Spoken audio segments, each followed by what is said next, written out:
Assalamualaikum warahmatullahi wabarakatuh. Halo teman-teman, perkenalkan nama saya Nur Faizatul Solehat dengan NIM 13122000159. Hari ini kita akan membahas tentang hukum siber dan hukum masyarakat atau HUMAS. Yang pertama kita akan membahas tentang hukum siber terlebih dahulu. Nah, pengertian umum dari hukum siber adalah cabang hukum yang mengatur tentang transaksi, aktivitas, dan interaksi yang dilakukan melalui sistem elektronik atau internet, mencakup aspek hukum yang berkaitan dengan teknologi, informasi, dan komunikasi digital.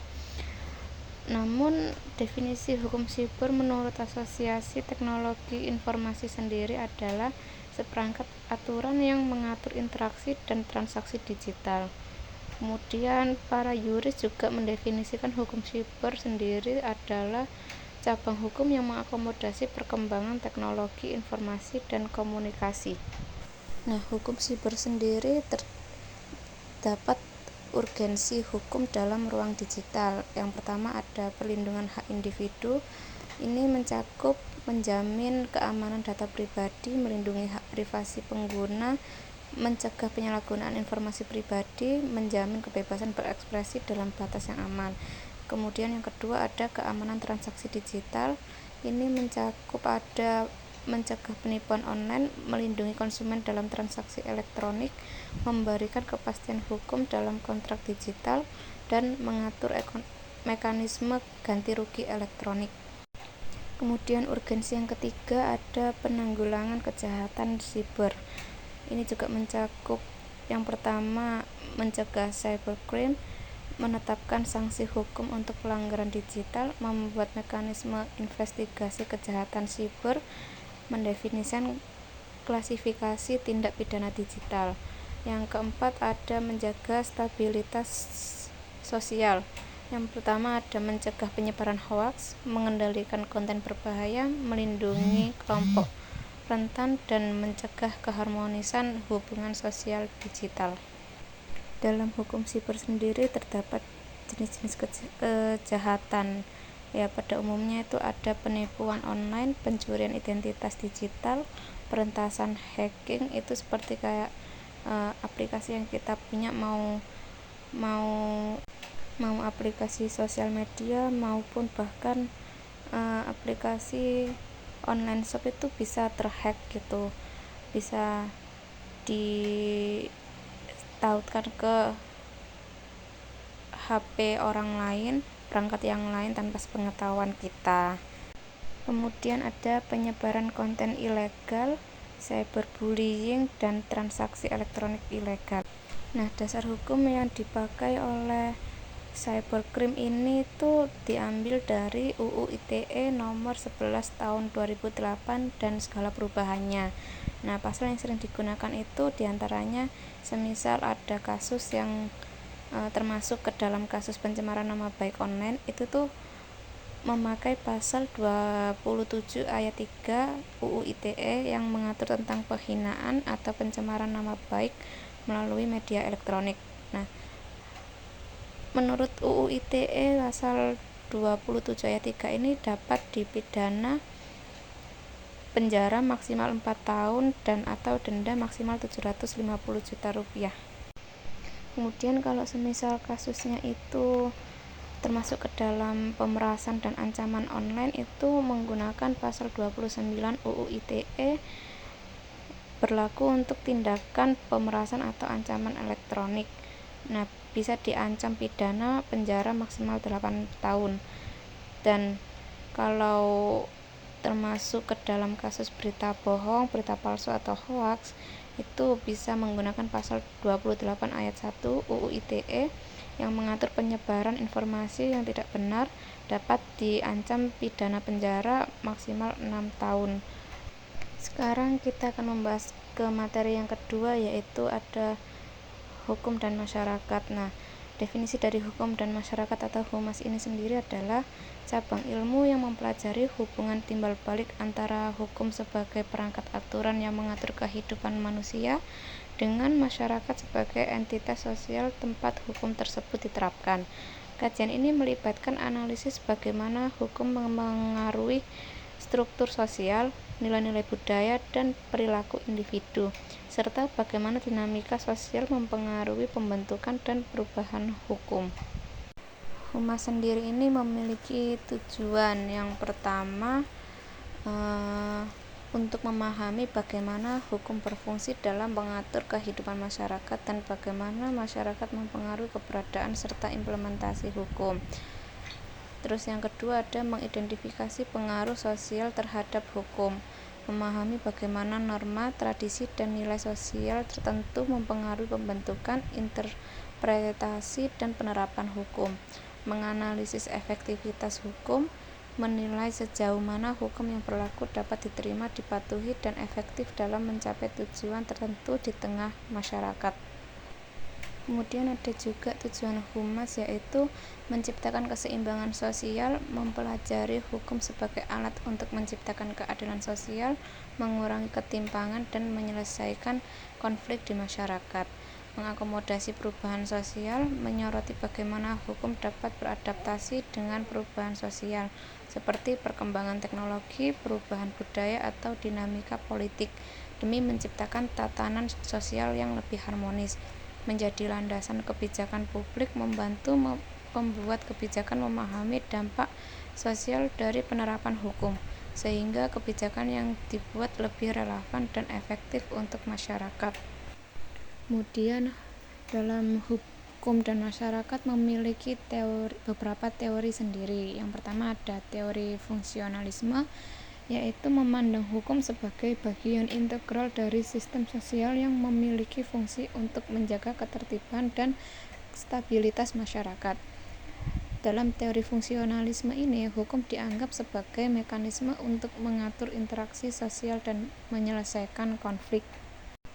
Kemudian yang kedua ada teori interaksionisme simbolik, yaitu teori ini berfungsi pada bagaimana makna hukum dikonstruksikan melalui interaksi sosial. Hukum dipahami sebagai hasil dari proses interpretasi dan negosiasi makna antar faktor sosial. Yang ketiga ada teori konflik. Nah, dalam teori konflik ini melihat hukum sebagai instrumen kekuasaan kelompok yang mendominan dalam masyarakat. Hukum tidak netral, tetapi cenderung melindungi kepentingan kelompok yang memiliki kekuasaan ekonomi dan politik. Kemudian ada sebab-sebab terjadinya konflik. Nah, yang pertama itu ada perbedaan pendapat. Suatu konflik yang terjadi karena perbedaan pendapat di mana masing-masing pihak merasa dirinya yang paling benar di antara para pihak.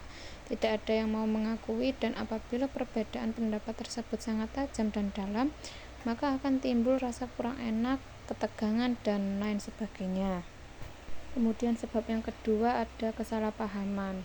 Nah, adanya kesalahpahaman merupakan salah satu faktor dapat menimbulkan konflik. Contohnya, tindakan dari seseorang yang tujuan sebenarnya itu baik, tetapi dari pihak lain menerima tujuan tersebut itu malah sebaliknya. Terus ada sebab yang ketiga, yaitu ada pihak yang merasa dirugikan. Salah satu pihak mungkin dianggap merugikan yang lain, atau masing-masing pihak merasa dirugikan pihak lain, sehingga seseorang yang dirugikan merasa kurang enak, kurang senang, atau bahkan bisa membenci pihak tersebut. Kemudian ada sebab yang keempat, yaitu perasaan yang sensitif. Seseorang yang memiliki perasaan yang terlalu perasa sehingga sering menyalahartikan tindakan orang lain. Contohnya, mungkin tindakan yang dilakukan oleh seseorang itu wajar, tetapi oleh pihak lain dianggap merugikan. Kemudian ada hal-hal yang dapat meredakan konflik. Yang pertama, perasaan memiliki satu kebudayaan, termasuk pentingnya nasionalisme yang lebih menekankan pada kesamaan yang dipunyai orang Jawa ketimbang pada perbedaannya. Yang kedua, kenyataan bahwa pola-pola keagamaan tidak diungkapkan secara langsung dalam bentuk-bentuk sosial, melainkan melalui proses yang rumit hingga komitmen keagamaan terhadap kelas, tetangga, dan sebagainya cenderung seimbang. Yang ketiga, ada toleransi umum yang menganggap nilai-nilai tertentu sesuai dengan konteksnya. Kemudian ada beberapa cara untuk menyelesaikan konflik di sebuah negara. Yang pertama ada intervensi pihak ketiga, dimanapun keputusan intervensi pihak ketiga nantinya final dan mengikat. Penyelesaian konflik dengan cara mengambil pihak ketiga untuk memutuskan masalah yang terjadi, dan keputusan pihak ketiga harus dipatuhi oleh masing-masing para pihak. Penyelesaian konflik dengan cara paksaan, di mana masing-masing pihak dipaksa untuk mengakhiri konflik tersebut. Kemudian yang kedua ada cara mediasi. Cara mediasi ini adalah cara untuk menyelesaikan konflik melalui pihak ketiga, juga yang disebut dengan mediator. Metode mediasi ini dapat membantu untuk melakukan resolusi konflik. Contohnya, individu atau kelompok diajak memberikan reaksi tertentu terhadap pengaruh lingkungan sosial dengan mengadopsi kebudayaan yang baru yang kemudian disebut sebagai asimilasi budaya. Cara yang ketiga ada rekonsiliasi. Proses penyelesaian konflik dengan transformasi sebelum konflik itu terjadi, di mana masyarakat pada saat itu hidup dengan damai. Metode ini mengakhiri konflik dengan 3 cara, yaitu menghindar, menaklukkan, dan mengakhiri konflik sesuai dengan prosedur. Nah, cara yang pertama yaitu menghindar dari konflik adalah menawarkan kemungkinan pilihan sebagai jawaban terbaik, akan tetapi pilihan menghindar ini hanya bersifat sementara. Terus yang kedua dengan cara menaklukkan adalah pengerahan semua kekuatan untuk mengaplikasikan strategi perlawanan. Yang ketiga dengan cara mengakhiri. Nah, mengakhiri ini adalah metode paling umum yang terbaik dan paling cepat untuk menyelesaikan konflik. Nah, dari kedua materi pembahasan yang hukum siber dan humas ini memiliki keterkaitan antara keduanya. Yang pertama dari segi aspek hukum. Nah, dari segi aspek hukum ini terbagi menjadi 3. Yang pertama privasi dan data pribadi. Hukum siber mengatur pengumpulan, penggunaan, dan perlindungan data pribadi. Humas harus memastikan bahwa informasi yang dibagikan tidak melanggar privasi individu. Terus yang kedua ada konten dan publikasi. Hukum siber mengatur konten yang dapat dibagikan secara online. Humas harus memastikan bahwa konten yang dibagikan tidak melanggar hukum seperti hak cipta atau ujaran kebencian. Yang ketiga ada transaksi online. Hukum siber mengatur transaksi online termasuk kontrak elektronik dan pembayaran. Humas harus memastikan bahwa transaksi online dilakukan secara aman dan sesuai dengan hukum. Yang kedua ada aspek komunikasi. Aspek komunikasi ini juga dibagi menjadi 3. Yang pertama manajemen krisis. Humas harus siap menangani krisis yang timbul dari pelanggaran hukum siber, seperti perentasan data atau pencemaran nama baik. Yang kedua, komunikasi online. Humas harus memahami hukum siber untuk menghindari kesalahan dalam komunikasi online, seperti postingan yang melanggar hukum. Yang ketiga, ada reputasi online. Humas harus memantau dan mengelola reputasi online organisasi untuk menghindari kerugian akibat pelanggaran hukum siber. Yang ketiga ada aspek strategis.